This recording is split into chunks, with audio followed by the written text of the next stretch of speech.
ओम श्री गणेशाय नमः। ओम श्री परमात्मने नमः। भगवद गीता वीडियो श्रृंखला भाग 9। स्थिर बुद्धि महापुरुष का सानिध्य अथवा शरण। देखिए, योग मार्ग में आगे बढ़ने हेतु किसी स्थिर बुद्धि महापुरुष का सानिध्य अथवा शरण आवश्यक है। इसे हम यूँ समझ सकते हैं कि बिना गुरु के शिष्य पार नहीं लगता।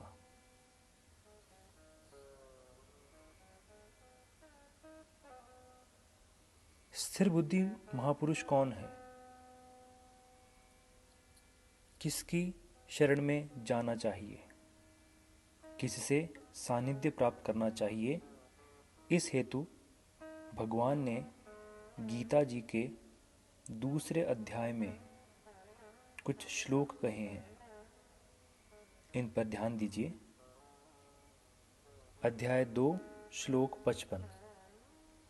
भगवान कहते हैं कि हे प्रथानंदन अर्थात अर्जुन, जिस काल में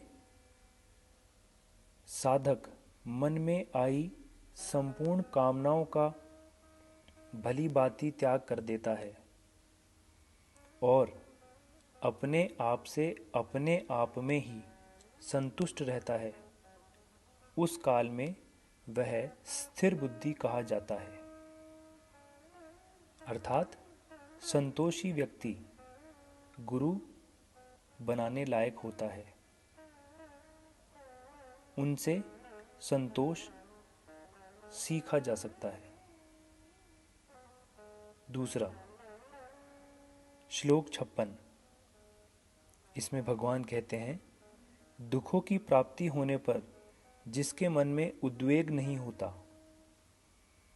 अर्थात डिस्टर्ब नहीं होता, सुखों की प्राप्ति होने पर जिसके मन में स्पृहा नहीं होती, अर्थात अटैचमेंट या ओवरवेलमिंग फीलिंग नहीं होती, तथा जो राग, भय और क्रोध से सर्वथा रहित हो गया है, वह मननशील मनुष्य स्थिर बुद्धि कहा जाता है। जो अपने स्वरूप को जानना चाहता है, जानने हेतु सतत या कंटिन्यूअस प्रयासरत रहता है और जानता भी है, वह स्थिर बुद्धि महापुरुष है। उसे गुरु बनाना चाहिए।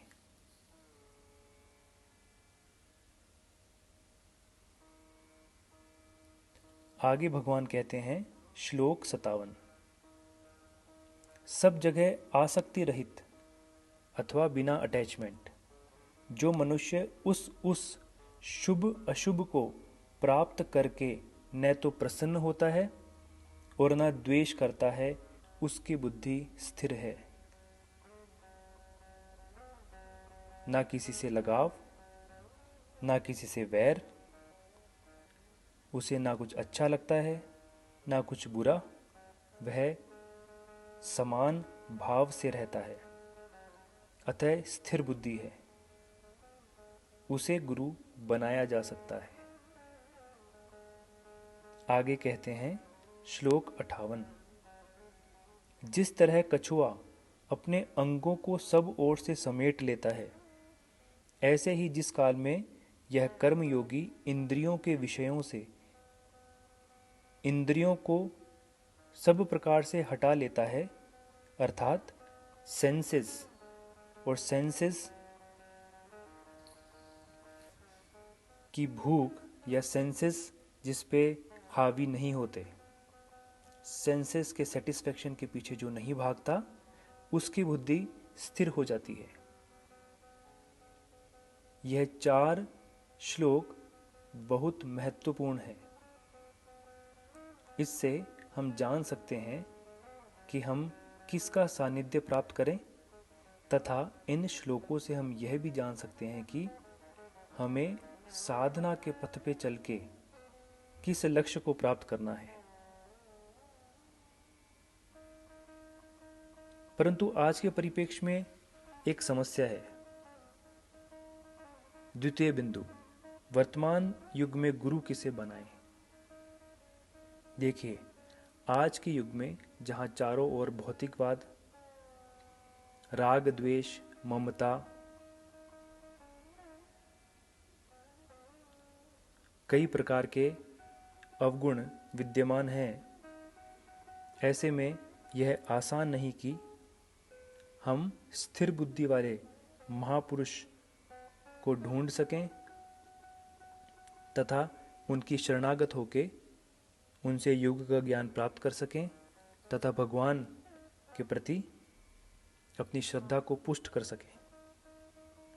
इसी बात को ध्यान में रखते हुए श्री कृष्ण ने आज से कई हजारों वर्ष पूर्व भगवत गीता का ज्ञान कहा।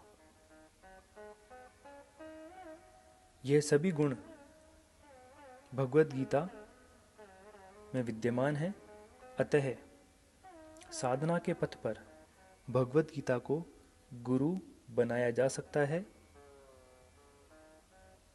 गुरु बनाया जाना चाहिए। तीसरा बिंदु, संशय का त्याग आवश्यक है। संशय का अर्थ होता है डाउट। इसका अर्थ यह है कि हम हमारे गुरु पे, चाहे वह मनुष्य हो, संत हो, महात्मा हो अथवा भगवत गीता ही क्यों ना हो, उन पे डाउट ना रखें, क्योंकि भगवान कहते हैं कि अध्याय 4 श्लोक 40, विवेकहीन और श्रद्धा रहित संशयात्मा मनुष्य का पतन हो जाता है। अर्थात जिसमें बुद्धि नहीं है, ज्ञान नहीं है, ज्ञान प्राप्त नहीं करना चाहता, वो परमात्मा के प्रति श्रद्धा नहीं रखता, वो परमात्मा के प्रति डाउट रखता है, उसका पतन हो जाता है। संशयात्मा मनुष्य के लिए न तो यह लोक और न परलोक हितकारक है और न ही उसे सुख प्राप्त होता है। बिना डाउट के आगे चलना है। भगवान मानने की वस्तु हैं, अगर उन्हें मानेंगे तभी उन्हें जान पाएंगे।